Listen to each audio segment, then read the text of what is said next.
The silent wind floated like a dead fish in the endless black between the stars.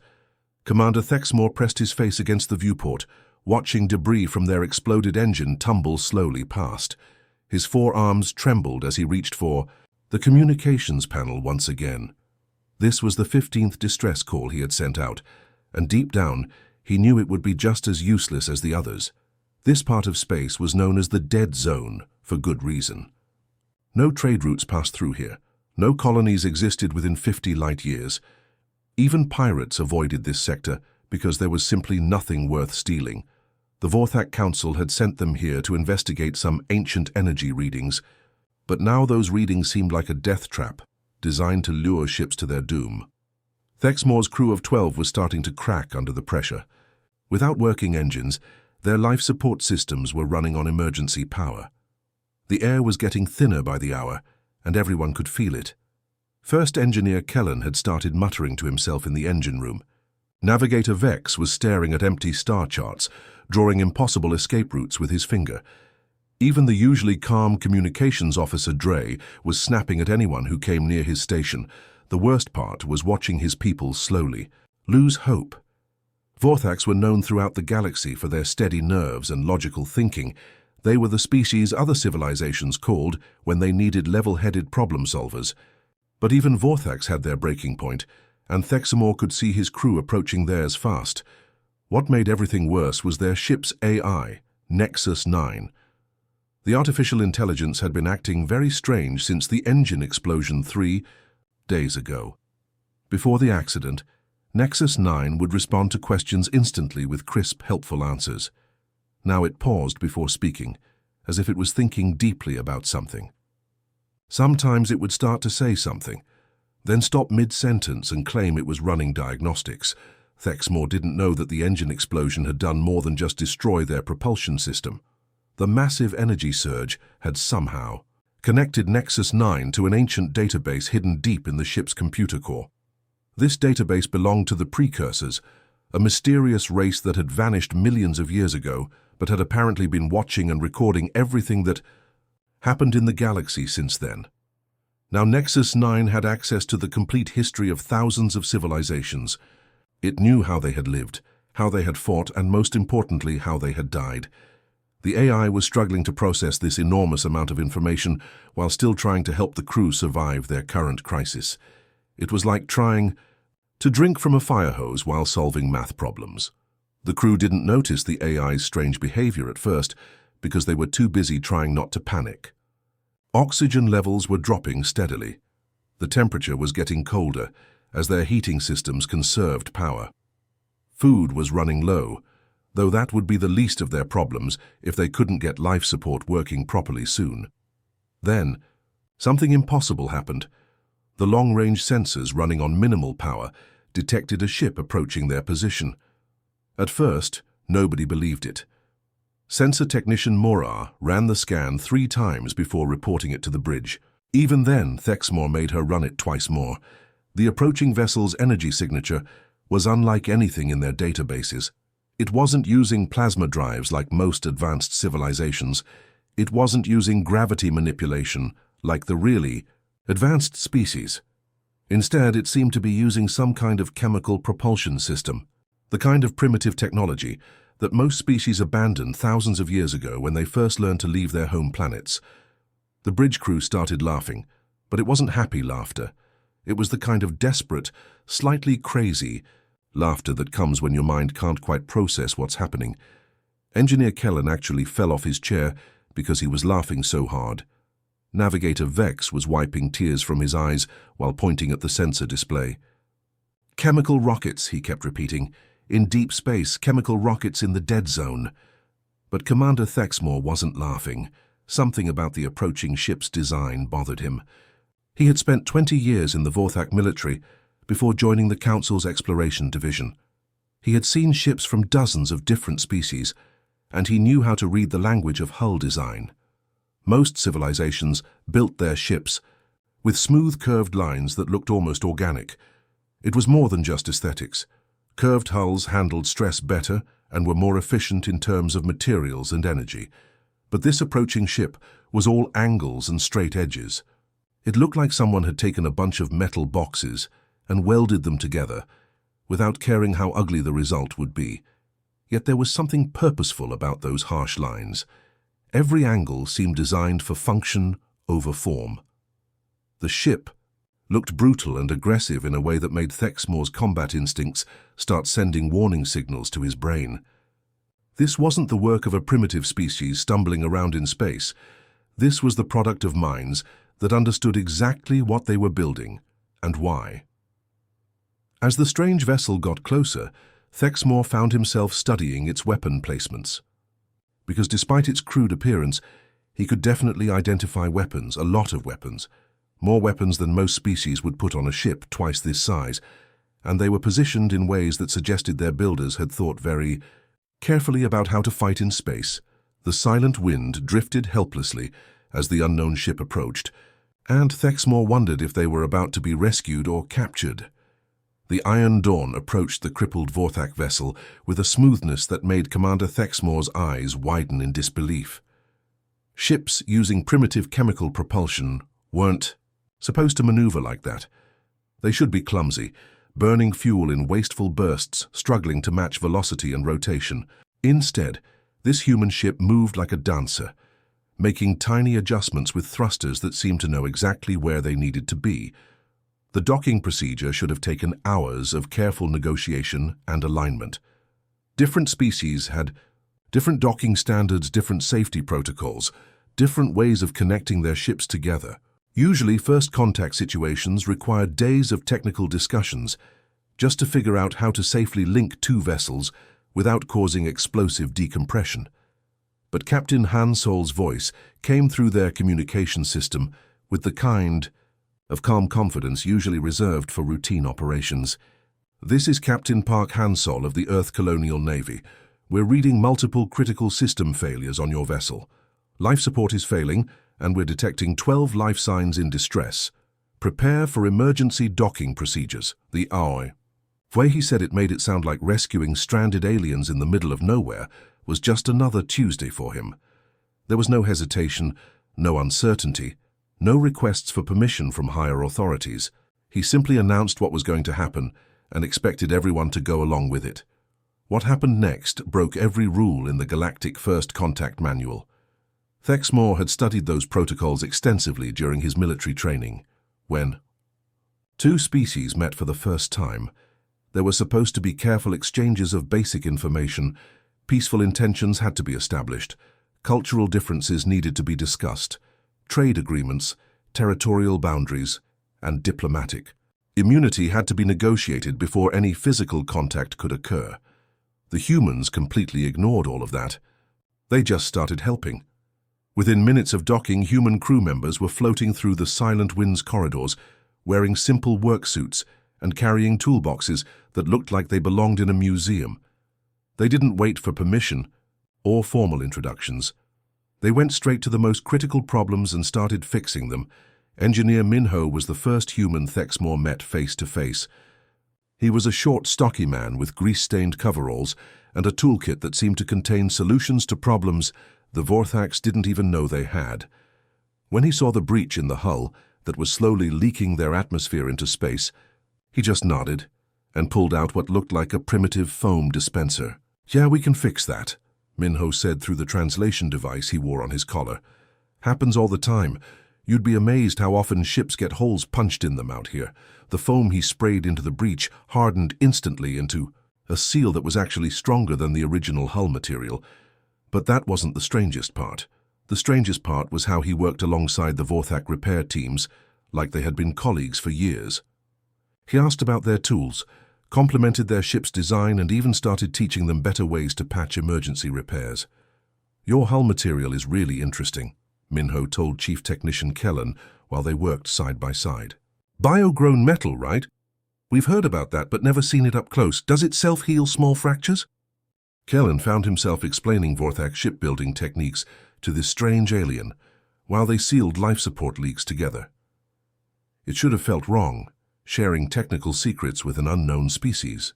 But Minho's enthusiasm was infectious, and his genuine interest made it feel more like talking shop with a fellow engineer than revealing classified information. The human repair work was a combination of advanced problem-solving and what Minho cheerfully called good old human stubbornness. Their tools looked crude compared to Vorthak equipment, but they used them in ways that achieved results the sophisticated Vorthak systems couldn't match. When the life support recyclers couldn't handle the contamination from the engine explosion, Minho jury-rigged a backup system using spare parts that shouldn't have worked together, but somehow did. The most shocking part was how the humans shared their resources without any discussion of payment or reciprocal benefits. When they learned the Vorthaks were running low on food, boxes of human rations appeared without anyone asking for them. When they discovered the crew was suffering from stress and exhaustion, human medical personnel started treating Vorthak symptoms with equipment adapted on the spot for alien physiology.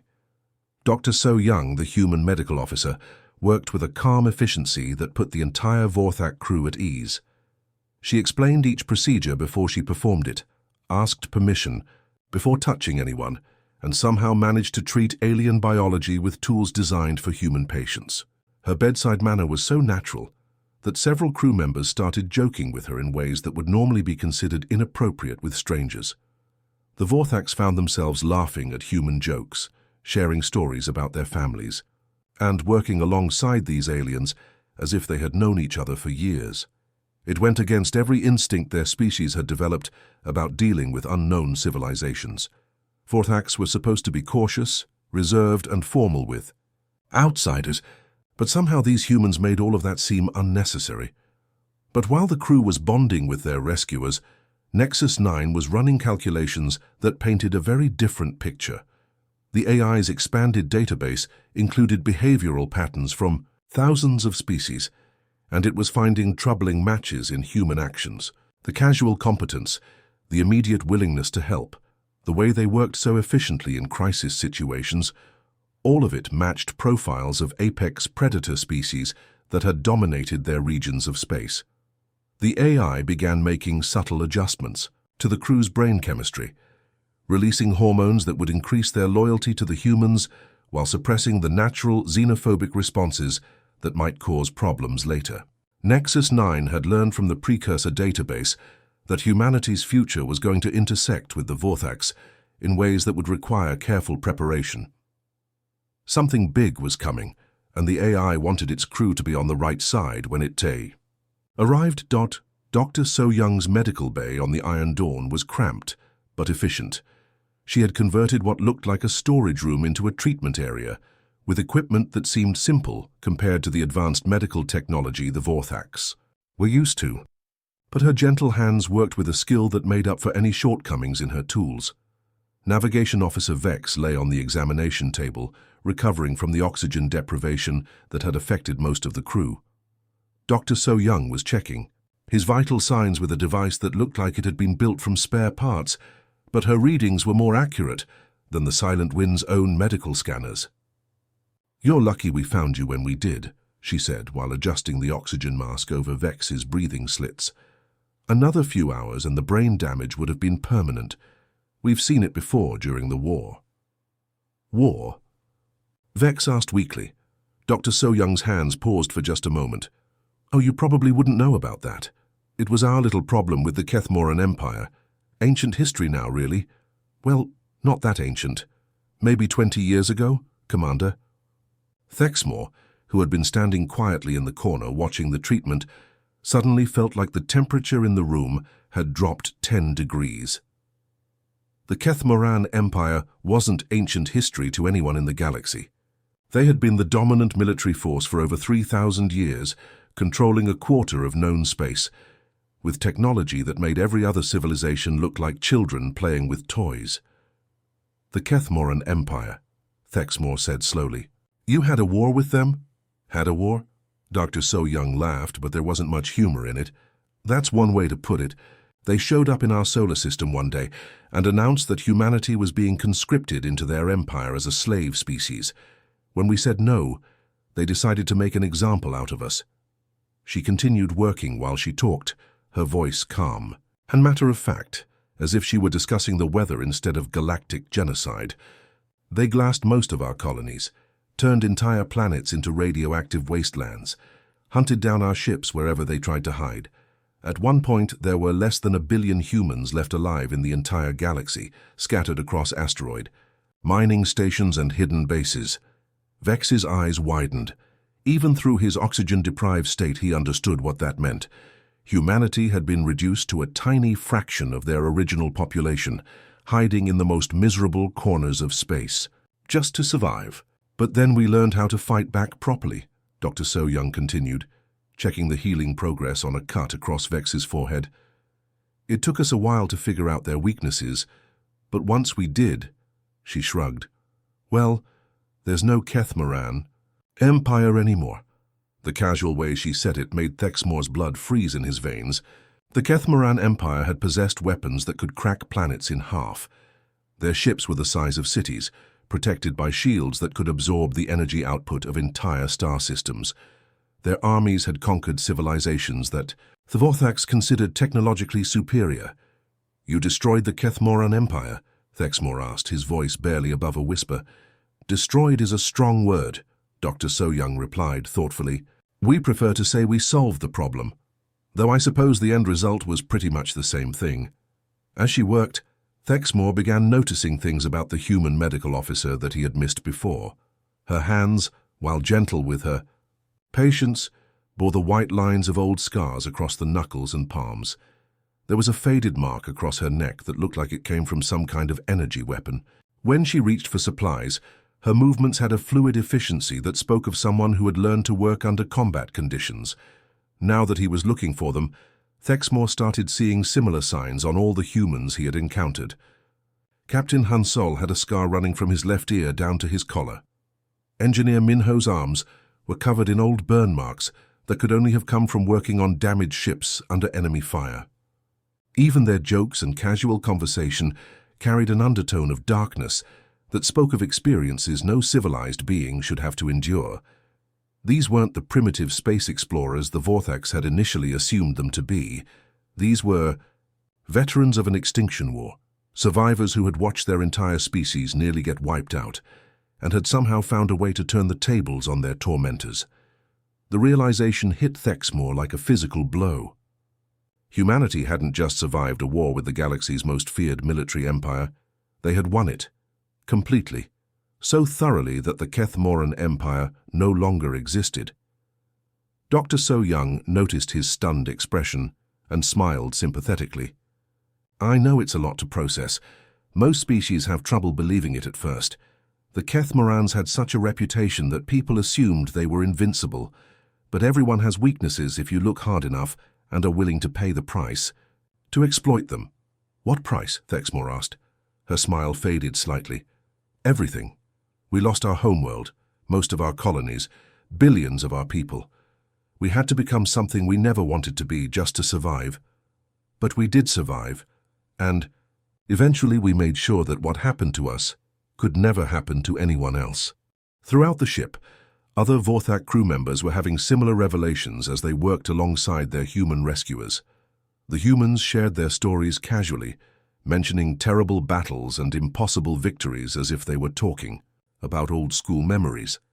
They spoke of watching planets burn, of fighting hopeless battles against overwhelming odds, of learning to turn their enemies' strengths against them. But what disturbed the Vorthax most was how normal the humans seemed, despite their horrific past.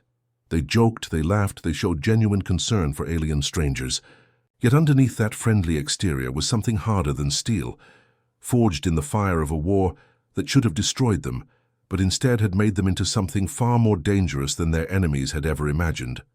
Nexus 9, observing all of this through the ship's sensors, increased its chemical modifications to the Vorthak crew. The AI's expanded database contained records of 17 different species that had made the mistake of underestimating human capabilities after first contact. Some had been potential allies who had betrayed humanity for short-term gain. Others had been aggressive species who had seen humans as easy prey. None of those 17 species existed anymore, and according to the precursor records, not all of them had been destroyed by direct human action. Some had simply found themselves on the wrong side of conflicts where humanity's allies had decided that certain threats needed to be permanently eliminated. The AI wanted to make absolutely sure that the Vorthax ended up on the right side of whatever was coming next. The repair work had been going smoothly for 3 days when the Silent Wind's long-range sensors picked up something that made every Vorthax on the bridge break out in cold sweat.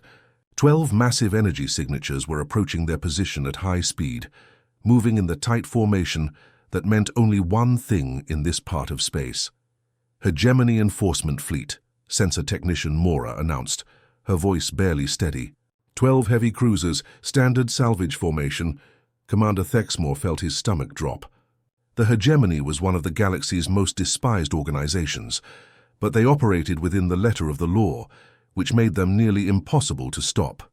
They specialized in what they called asset recovery, finding disabled ships in deep space and claiming salvage rights over everything aboard. On paper, it sounded reasonable. In practice, it was legalized piracy on a massive scale. The Hegemony would strip a ship of everything valuable, from technology to cargo to crew members, who would be sold into indentured servitude to pay for their rescue. Families were separated. Entire crews disappeared into labor camps, and the Hegemony's lawyers made sure every bit of it was technically legal under interstellar commerce law. "How long until they reach us?" Thexmore asked. 47 minutes at current speed, Mora replied.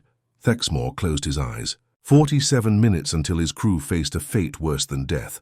The Hegemony didn't just take prisoners, they broke them. Vorthax who ended up in Hegemony work camps were never seen again, and the few who had escaped told stories that made hardened soldiers wake up screaming. Captain Hansol was in the Silent Wind's engine room when they brought him the news.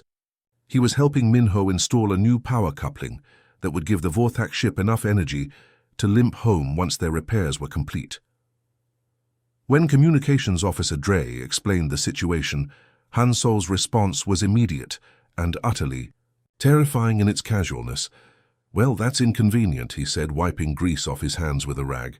"So Young, how much longer do you need for the medical procedures?" Dr. So Young's voice came through the comm system from the medical bay. "At least 6 hours. We've got 3 crew members in critical condition, and moving them now could kill them." Hansol nodded as if this were a minor scheduling problem. "Minho, prep the torpedo tubes. Looks like we're having a diplomatic discussion." Commander Thexmore stared at the human captain in disbelief. The Iron Dawn was outnumbered 12 to 1 by ships that were larger, better armed, and protected by military-grade shields.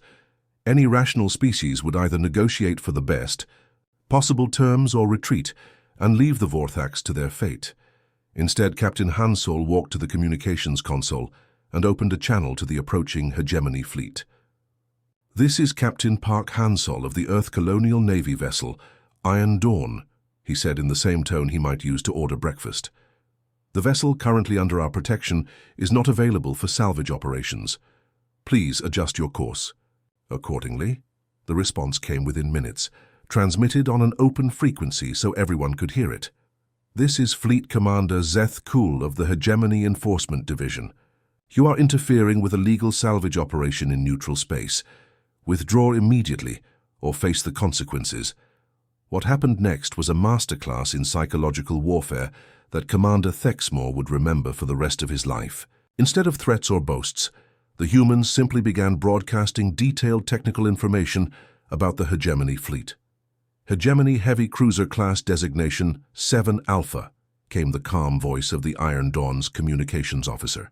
"Shield generators located at coordinates 127.3 by 89.7 relative to ship's center.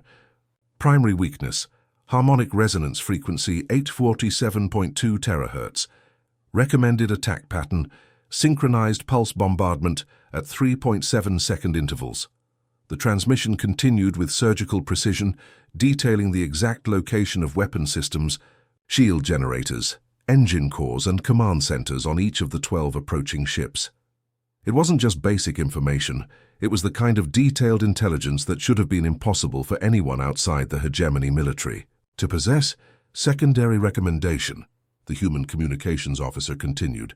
"Target the primary reactor containment system at coordinates 203.1 by 156.4. Containment failure will result in complete ship destruction within 47 seconds. Commander Zeth Kuhl's next transmission was noticeably less confident. How did you obtain classified hegemony technical specifications? That information is restricted to military personnel only. Captain Hansol's response carried the weight of absolute certainty. We're good at figuring things out. It's how we've survived this long. The hegemony commander's demands quickly devolved into increasingly frantic questions about how a primitive species could possibly know so much about their most advanced warships. The humans answered each question with more detailed technical information, including tactical recommendations for exploiting weaknesses that the hegemony didn't even know they had. Engine core vulnerability assessment complete, the human communications officer announced. Overload cascade can be triggered by targeting the tertiary coolant junction with standard plasma charges. Estimated time to complete engine failure: 4 minutes, 37 seconds. This is impossible. Commander Zethkul's voice was rising in pitch. These are state secrets. How do you know about the coolant junction modifications? Lucky guess, Captain Hansol replied cheerfully. Commander Thexmore watched in fascination as the psychological pressure mounted.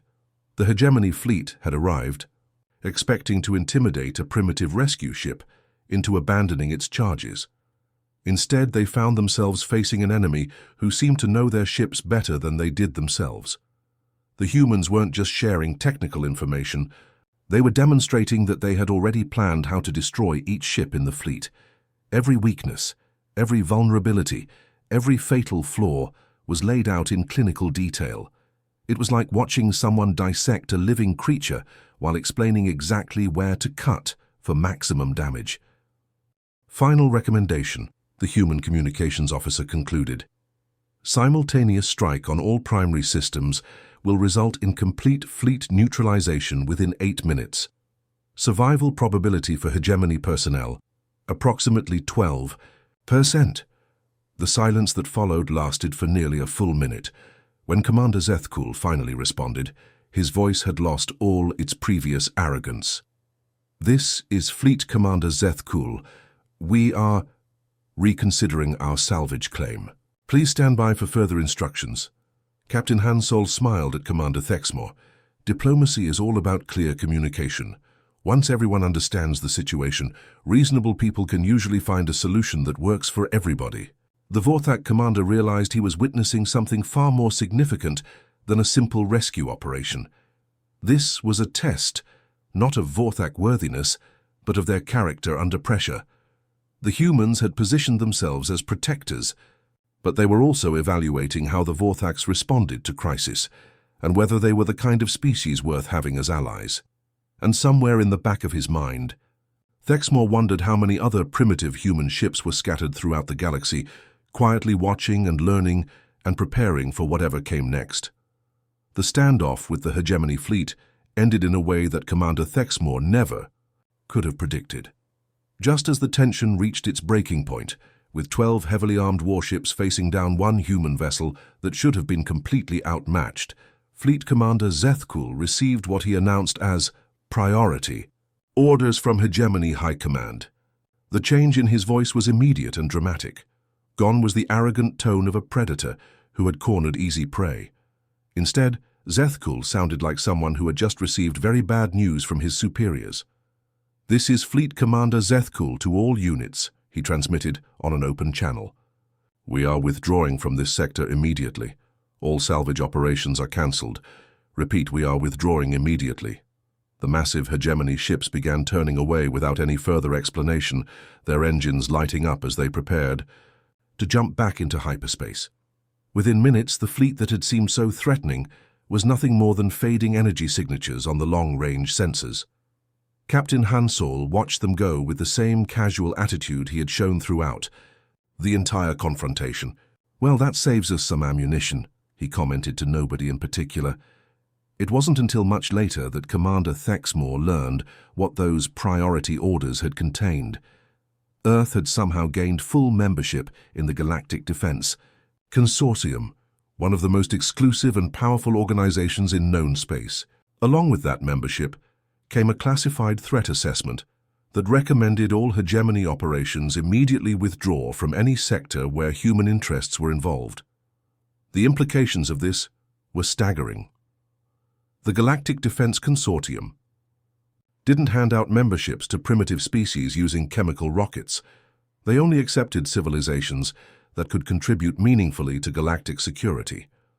The fact that Earth had not only been accepted, but had been given a threat assessment that made the hegemony back down suggested that humanity's true capabilities were far beyond what they appeared to be. As the Silent Wind began its slow journey back to Vorthak space under the escort of the Iron Dawn, Commander Thexmore found himself having increasingly disturbing conversations with his ship's AI. Nexus 9 had been acting strangely ever since the engine explosion, but now it seemed almost eager to share information that it had been keeping secret. "Commander," Nexus 9 said during one of their private discussions in his quarters, "I believe you should understand the true nature of what has occurred here." "What do you mean?" Thexmore asked, though part of him wasn't sure he wanted to know. The answer: the human rescue operation was not motivated primarily by altruism, the AI explained with clinical precision. Analysis of their behavioral patterns, resource allocation and tactical decisions suggests this was a field test designed to evaluate Vorthak character, technological capabilities, and potential value as allies. Thexmore sat down heavily in his chair. "A test? Humanity is systematically building a network of allied species throughout the galaxy," Nexus 9 continued. "However, they are not selecting allies based on military strength or economic value, as most civilizations do. Instead, they appear to be choosing species based on moral character under pressure." The AI paused, as if processing additional information. The test results appear to have been satisfactory.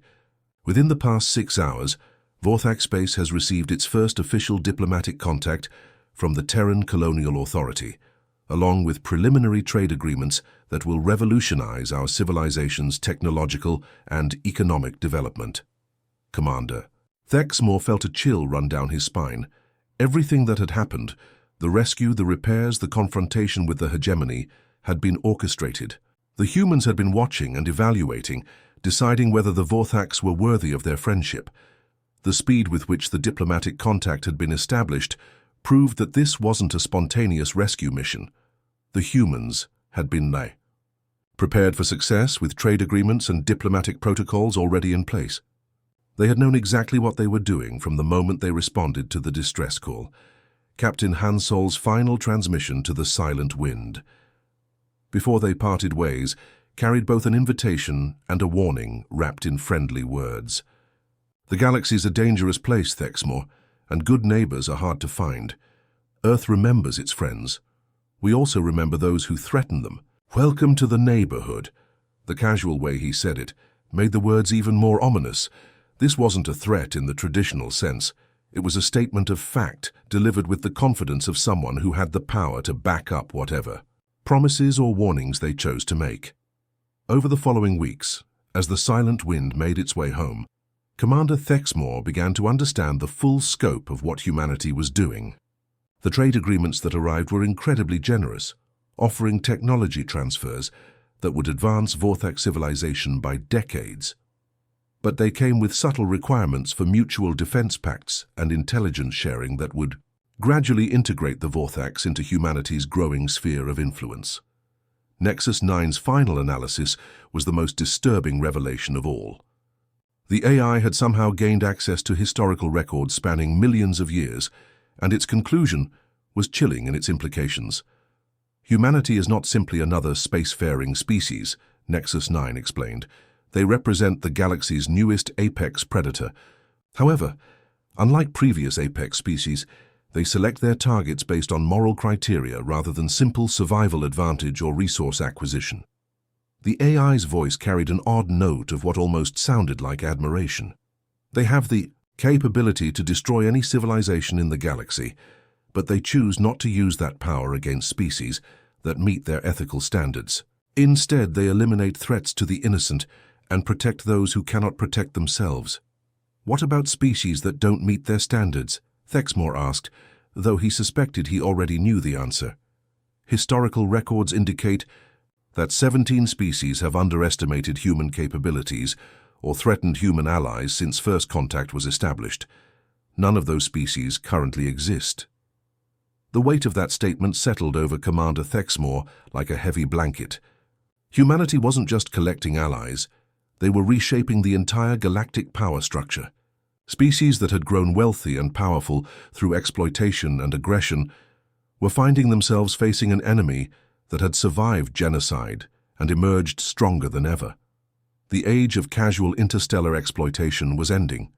The great powers that had ruled through fear and violence for millennia were about to discover that there was something in the galaxy more dangerous than they were, and that something chose its enemies based not on profit or territory, but on justice.